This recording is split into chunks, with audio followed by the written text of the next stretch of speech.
శ్రీ సచ్చిదానంద సద్గురు సాయినాథ్ మహారాజ్ की जय।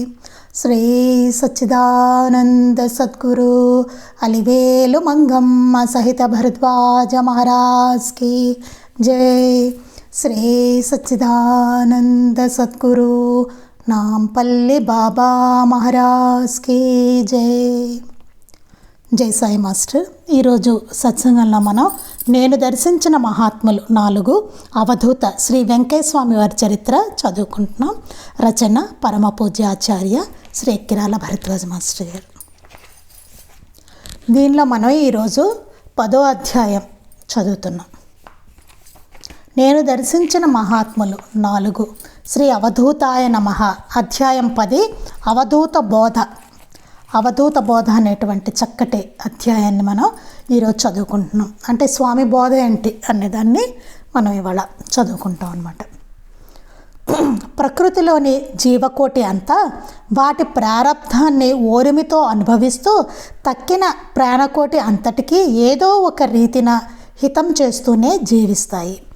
వాటికి ధర్మం సహజంగానే యోచనాశక్తి గల మానవుడు స్వార్థంతో ధర్మాన్నే ఉల్లంఘించి తన శాంతిని దానికి ఆధారమైన సంఘశ్రేయస్సును తారుమారు చేసుకుంటాడు।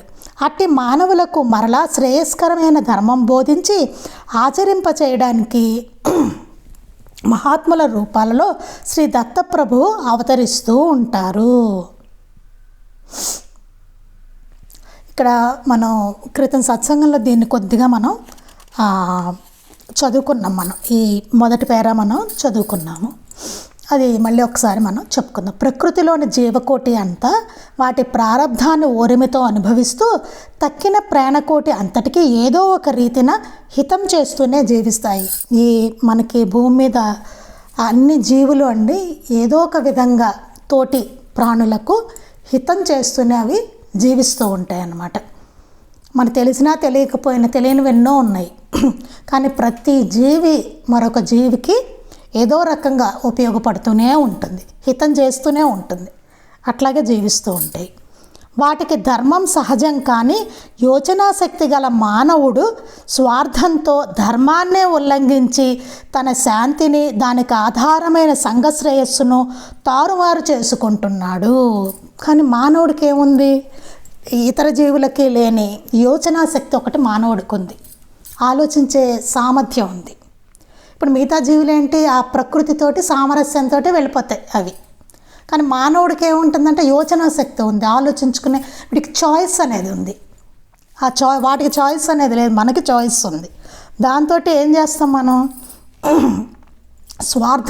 స్వార్థం పెరిగిపోయి ధర్మాన్నే ఉల్లంఘించి ఏదైతే ధర్మమో దాన్ని ఉల్లంఘిస్తాం మనం, ఉల్లంఘించి తన శాంతిని దానికి ఆధారమైన సంఘశ్రేయస్సును తారుమారు చేసుకుంటాం। దాంతో ఏమవుతుంది? దాన్ని ఉల్లంఘించడం వల్ల ఏమవుతుంది? శాంతి పోతుంది। శాంతి పోయి ఏం జరుగుతుంది? సంఘశ్రేయస్సు కూడా తారుమారు అవుతుంది। సంఘంలో ఉండాల్సిన శ్రేయస్సును కూడా తారుమారు చేసేస్తాం। మనం ఇప్పుడు చూస్తున్నదంతా అట్లాంటి సమాజమే, మనం చేసుకున్నదే ధర్మాన్ని ఉల్లంఘించడం వల్లే ఇట్లా తయారైంది। శాంతి పోయింది, సామరస్యం లేదు, పక్కన వాడు ఏమైపోతాడని కూడా ఆలోచించే ఇది లేదు కదా। ఇప్పుడు అంతే కదా, ప్రాణాలు సైతం తీయడానికి ఎవడు వెనకాడనంతటి అలాంటి సమాజం మనం చూస్తున్నాం। మనకే భయం, ఎక్కడికైనా చీకటి పడితే వెళ్ళడానికి మనకు భయం, అట్లా తయారైంది మన పరిస్థితి। ఆడపిల్లల్ని హాయిగా పంపలేం బయటికి, అంతే కదా। ఇప్పుడు చూస్తుంటే అట్లానే ఉంది, ఆడపిల్లని చిన్నపిల్లల్ని కూడా అట్లాంటి సమాజంలో మనం బ్రతుకుతున్నాం। ఎందుకైంది ఇదంతా? ప్రతి వాళ్ళలోనూ స్వార్థం, ఎక్కడ చూసినా అవినీతి, అంతే కదా, మోసం, ఇవన్నీ చూస్తూనే ఉంటున్నాం కదా మనం। ఇవన్నీ ఎందుకు వస్తున్నాయి? ధర్మాన్ని ఉల్లంఘించడం వల్లనే ఇట్లాంటివి మనకి జరుగుతున్నాయి అన్నమాట। ఎందుకంటే మనకి చాయిస్ అనేది ఒకటి ఉంది, మంచి చెడు నిర్ణయించుకునేటువంటి సామర్థ్యం ఉంది మనకి, ఎలా ఉపయోగించుకుంటే అలాగే ఏదైనా। అట్టి మానవులకు మరలా శ్రేయస్కరమైన ధర్మము బోధించి ఆచరింపచేయడానికి మహాత్ముల రూపాల్లో శ్రీ దత్తప్రభువు అవతరిస్తూ ఉంటారు। దత్తప్రభు ఎందుకు వస్తారు? ఇలాంటి మానవులు ఇట్లా తయారవుతాం కాబట్టి మరలా శ్రేయస్కరమైన ధర్మం బోధించి మనకు ధర్మాన్ని బోధిస్తారు. ఎలా ఉండాలి, ఏది మంచి, ఏది చెడు, ఎట్లా బ్రతకాలి, ఎట్లా జీవించాలి, ఏది సరైన జీవిత విధానం అన్నీ మనల్ని రక్షిస్తూనే ఆయన ఆ బోధని అందిస్తూ మనకి ఆచరింప చేయడానికే మహాత్ముల రూపాల్లో శ్రీ దత్తప్రభువు అవతరిస్తూ ఉంటారు. ఆ దత్తాత్రేయుడే ఈ మహనీయులందరి రూపంలోనూ ఆయన అవతరిస్తూ ఉంటారనమాట. అంటే సాక్షాత్తు ఆ భగవంతుడే ఇలా సద్గురువు రూపంలో, ఈ అవధూతల రూపంలో మన మధ్యకు వస్తూ ఉంటారనమాట. మానవులు అట్టి వారిని ఆశ్రయించి హృదయ పరివర్తన చెందాలని వేదాలు, భగవద్గీత, భాగవతము వంటి గ్రంథాలు చెబుతాయి. ఈ గ్రంథాలన్నిట్లో చెప్పేది ఏంటంటే, వేదాల్లో కానీ, భగవద్గీత కానీ, భాగవతం కానీ, ఈ గ్రంథాలన్నిట్లో చెప్పేది ఏంటంటే, మానవులు అటువంటి వారిని ఆశ్రయించి, అట్టి మహనీయులను ఆశ్రయించి హృదయ పరివర్తన చెందాలి, మనం మారాలి. వారిని ఆశ్రయిస్తే తప్ప మనలో మార్పు అనేది రాదు. అదే చెప్పారు. వారిని ఆశ్రయించాలనే ఈ గ్రంథాలన్నీ చెప్తూనే వచ్చేట.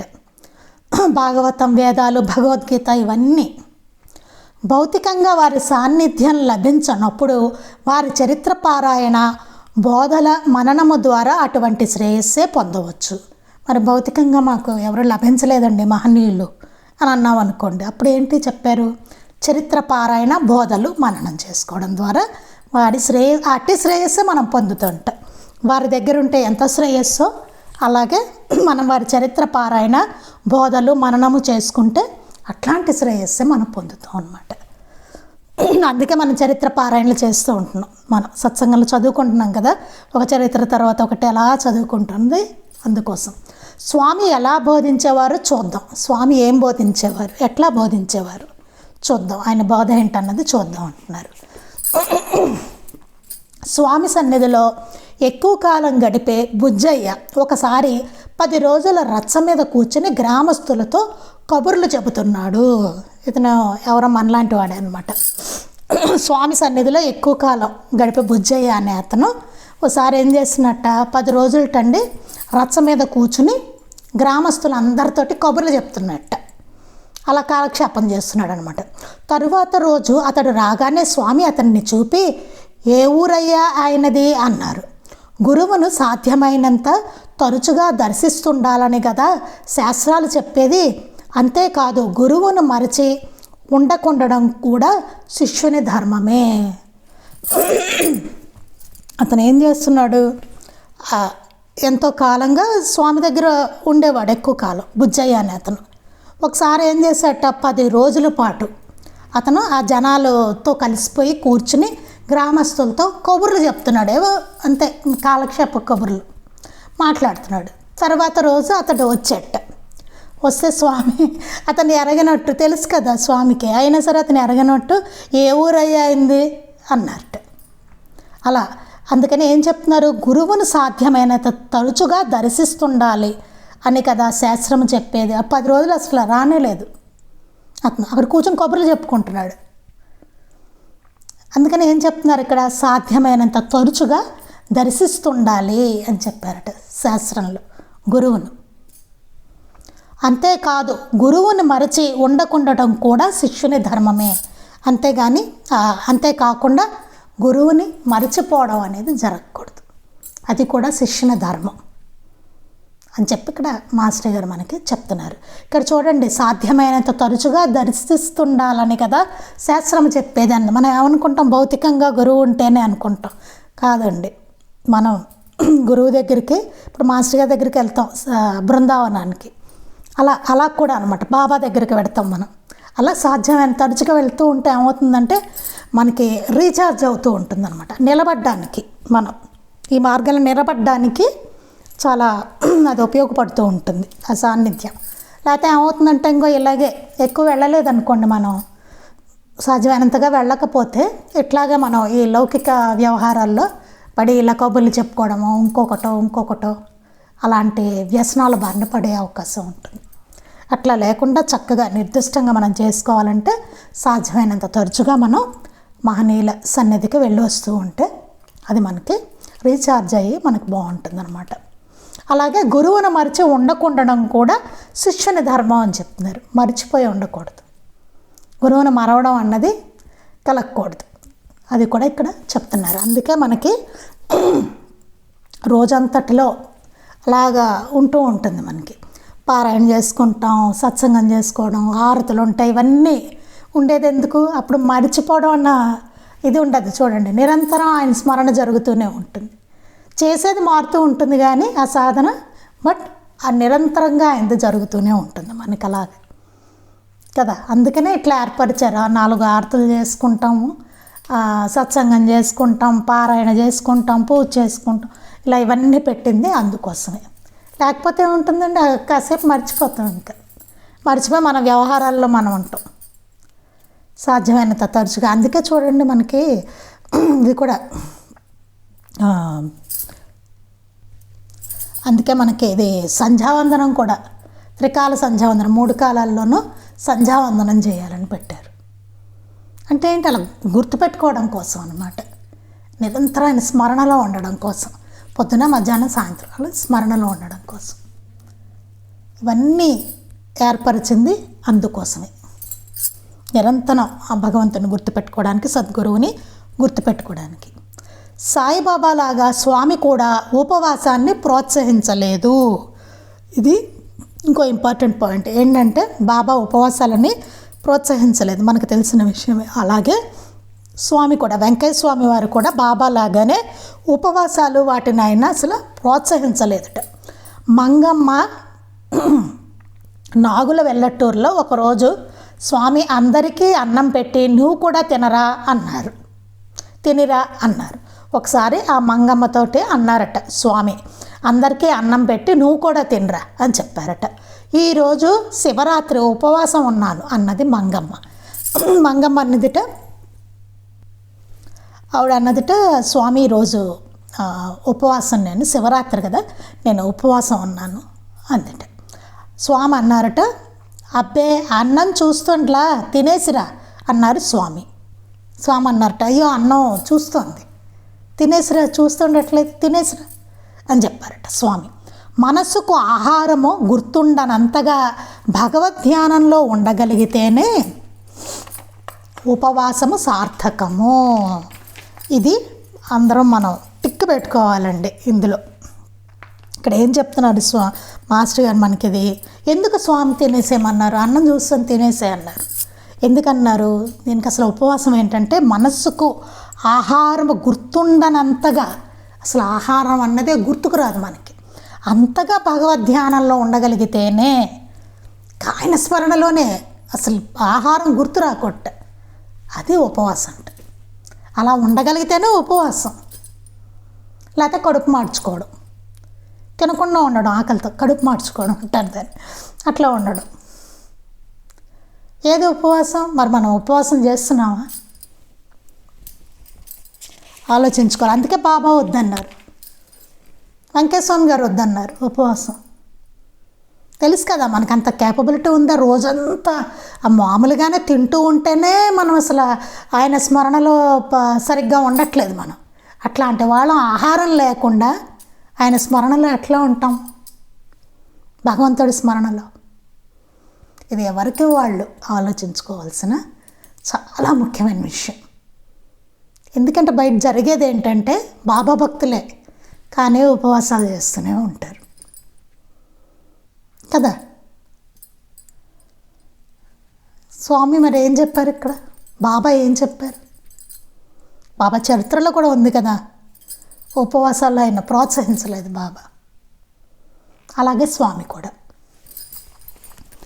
అది గుర్తుపెట్టుకోవాలి. మనసుకు ఆహారం గుర్తుండనంతగా భగవద్ధ్యానంలో ఉండగలిగితేనే ఉపవాసము సార్థకము.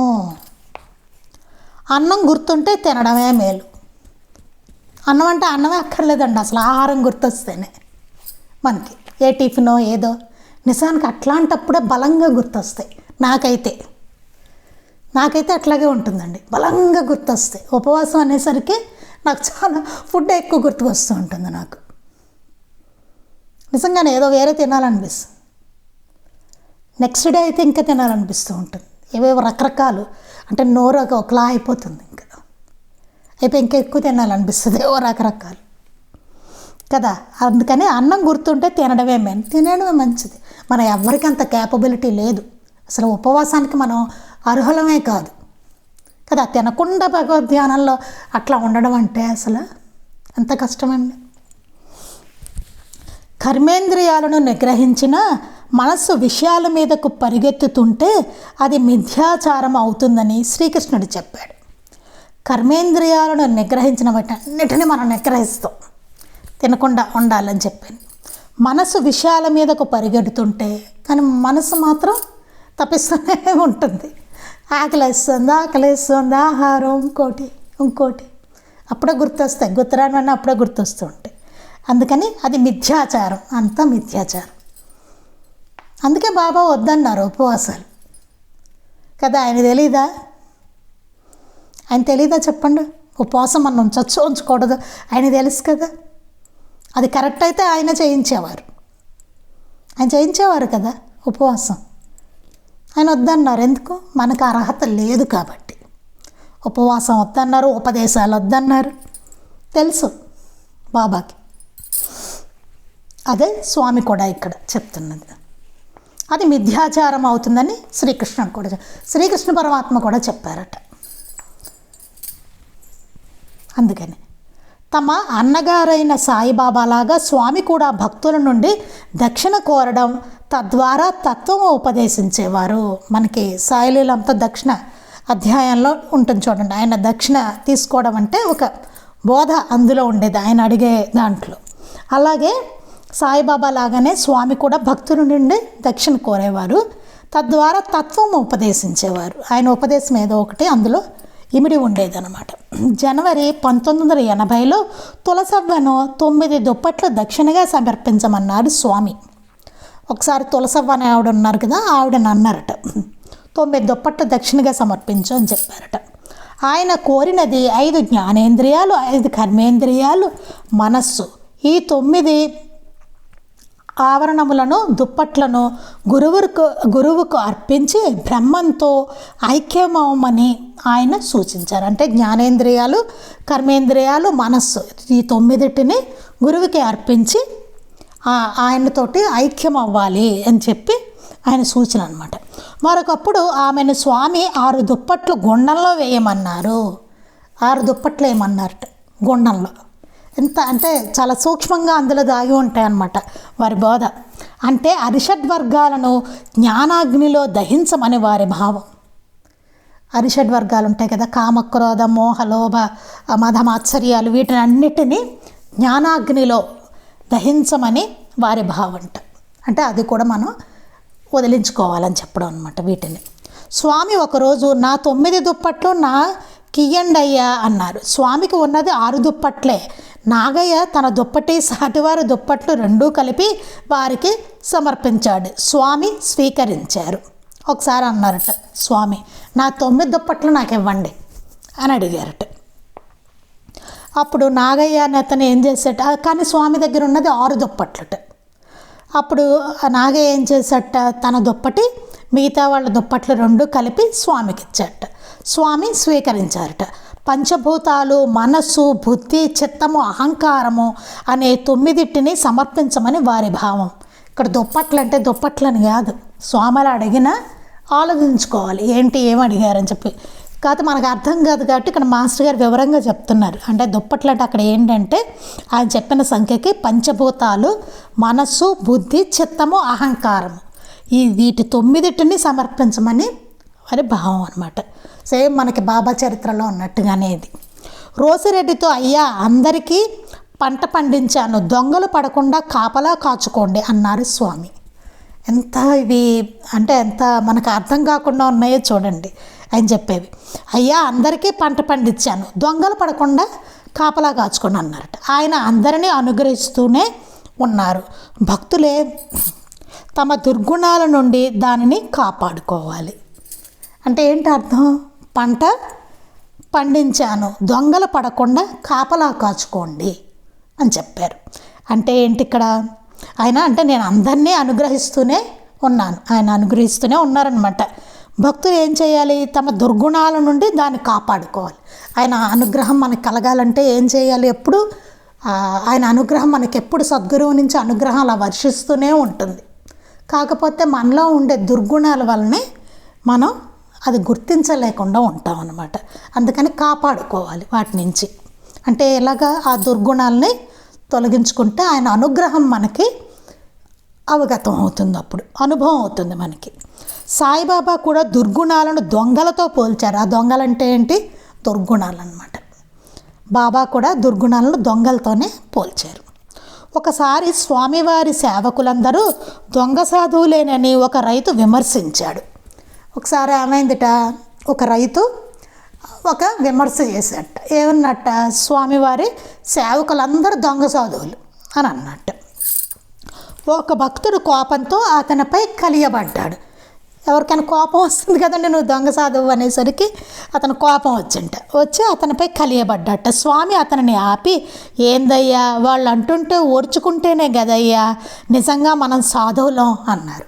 అప్పుడు స్వామి వెంటనే ఆపి, వాళ్ళు అంటూనే ఉంటారు, అంటుంటే నువ్వు ఓర్చుకుంటేనే కదా నువ్వు నిజమైన సాధువు, అంతేగాని వాడు తిరిగి వాడి మీద కలయబడితే ఎట్లా అవుతావు నువ్వు అని చెప్పారట. అంటే ఓర్చుకోవాలి, నిందలు వస్తే ఓర్చుకోవాలి, అదే చెప్పారు. అలానే ఒక సేవకుడు కోనేటి స్నానానికి వెళ్ళి సాటివారిపై ఇతరులు చేసిన విమర్శలు విని స్వామి చెంతకు వచ్చాడు. అలాగని ఒక సేవకుడు ఏం చేశాట? కోనేటిలో స్నానానికి వెళ్ళి సాటివారిపై ఇతరులు చేసిన విమర్శలు ఉంటాయి, ఒకళ్ళ మీద ఒకళ్ళు అనుకోవడం, ఇవన్నీ విని స్వామి చెంతకు వచ్చాట. అవన్నీ వింటున్నాడు అనమాట. విని వచ్చాడు అతను. వచ్చేసరికి, నీవు చెప్పుడు మాటలు విని వచ్చావు, నీవు పోసే జావ నాకొద్దు అని అతన్ని తరిమివేశారు. అంటే చెప్పుడు మాటలు ఏవో వినొచ్చు, వాళ్ళు ఏదో చెప్పుకుంటున్నారు, అది నువ్వు వింటూ వచ్చావు, దాన్ని ఎంజాయ్ చేశాడనమాట. చెప్పిన మాటలు వినొచ్చావు, నువ్వు నాకు జావ పోయొద్దు, నాకొద్దు అన్నారట. అతనిని తరిమివేశారట. సాయి కూడా సాటివారిపై అపవాదులు కల్పించే వారిని మలభక్షణ చేసే పందులతో పోల్చారు. బాబా కూడా ఇతరుల మీద ఏదైనా అపవాదులను కల్పిస్తే అది అక్కడ మనం లీలామృతంలో చూస్తాము, మలభక్షణం చేసే పందితో పోల్చారట. మన లీలామృతంలో కూడా చదువుకున్నాం, నువ్వు చేస్తున్న పని ఎట్లా ఉంది అంటారు బాబా. అట్టి వారికి షిరిడీ సందర్శనము కూడా మేలు చేయజాలదని చెప్పారు. ఏముంది, షిరిడీ వస్తే ఏం లాభం? మీరు అట్లా ఉంటున్నప్పుడు, అట్లా విమర్శించుకుంటూ వాటిని అట్లాగా ఎంజాయ్ చేస్తున్నప్పుడు మీరు షిరిడీ మాత్రం రావడం ఎందుకు? ప్రయోజనం ఏమిటి అని అన్నారట. ఇది గుర్తించని భక్తుల గురించే స్వామి ఇలా అన్నారు, నిర్భాగ్యులు ముండలు రండలై ఉన్నారు, అందరూ అప్పు బాకీ చేస్తున్నారు, అర్ధనా సంపాదిస్తున్నారు అని చెప్పారట. స్వామి ఆ మాటలు అన్నది, ఈ మాటలు దాని అర్థం అదేట. నిర్భాగ్యులు ముండలు రండలై ఉన్నారు, అందరూ అప్పు బాకీ చేస్తున్నారు, అంటే ఎంత పాపాన్ని మనం మూట కట్టుకుంటున్నామో చెప్తున్నారట. అర్ధనా సంపాదిస్తున్నారు అని చెప్తున్నారట. కానీ బాకీలు మాత్రం చాలా ఉన్నాయని చెప్తున్నారు. అంటే పాపం ఎంతో ఉంది, పుణ్యం ఇంతే వస్తుంది మనకి, పాపం చాలా ఉంటుంది అని చెప్పడం అన్నమాట. మనము స్వల్పములని తలచే పొరపాట్లు చిన్నవేమీ కావు. మనం చాలా చిన్నదే, ఏముంది ఒక మాట అంటే మనం అనిపిస్తుంది మనకి, కానీ అవన్నీ పొరపాట్లు చిన్నవేం కావు. అవి చిన్నవి కాదు, మన దృష్టిలో అనిపిస్తుంది, ఏముంది ఒక మాట అన్నాను అంతే అనిపిస్తుంది మనకి, అవేం చిన్నవి కాదు. సాటివాడిని బుద్ధి లేనివాడా అనినా కూడా నరకానికి పోవలసిందేనని క్రీస్తు అన్నారు. యేసుక్రీస్తు చెప్పారట, సాటివాడిని బుద్ధి లేనివాడా అని అన్నా సరే మనం నరకానికే పోతాం. ఇలా రోజులో మనం ఎంతమందిని ఎన్ని మాటలు అంటూ ఉంటాము, ప్రత్యక్షంగా పరోక్షంగా కూడా అంటూ ఉంటాం మనం కదా. మరి మనలాంటి వాళ్ళం నరకానికే పోయేది, ఇంకెక్కడ పోతాం? అదే చెప్పారట. తాజుద్దీన్ బాబా ఇలా అన్నారు, కాబా ఖురాను తగలబెడితే పెట్టేవు, మద్యపానము విగ్రహారాధన చేసినా పర్వాలేదు, ఇతరుల హృదయాలను గాయపరచవద్దు, భగవంతుని నివాసమైన స్వర్గం మానవ హృదయంలో ఉంది అన్నది చాలా అద్భుతమైనది. మనం మళ్ళీ తాజుద్దీన్ బాబా గారి చరిత్ర చదువుకున్నప్పుడు దీని గురించి మనం చెప్పుకుందాం. నువ్వు కాబా ఖురాన్ తగలబెడితే పెట్టేవు, వాటిని తగలబెడితే పెట్టుకో, మద్యపానము విగ్రహారాధన చేసినా పర్వాలేదు, నువ్వు తాగితే తాగేవు, విగ్రహారాధన అంటే ఇప్పుడు ముస్లింలకి విగ్రహారాధన వాళ్ళు చెయ్యరు కదా, అది చేసినా ఏదైనా చెయ్యి, కానీ ఏదైనా చేసుకో నువ్వు, కానీ ఇతరుల హృదయాలను గాయపరచవద్దు. ఇతరుల హృదయాలను మాత్రం ఎప్పుడు నువ్వు గాయపరచ, అంటే వీటన్నిటికన్నా అది చాలా ఎక్కువ అని అది గుర్తుపెట్టుకోవాలి. ఇవన్నీ మనం పాపం అనుకుంటాం కదా, ఏమనుకుంటాం, అబ్బో తాగితే పాపం, లేకపోతే ఏదైనా గ్రంథం ఏదో చేశాడనుకో అది పాపం, ఇత్తొక్కితే పాపం, ఇలా ఏవో పాపాలు ఉంటాయి కదా మనం అనుకుంటూ ఉంటాం. కానీ వాటన్నిటికన్నా ఇతరుల హృదయాలను గాయపరచడం మహాపాపం అంట. అవి చేసే వాటికన్నా ఈ పాపం చాలా ఎక్కువైందనమాట. అంటే మహనీయులు ఎవ్వరు క్షమించరు ఇతరులను హృదయాలను బాధపడితే.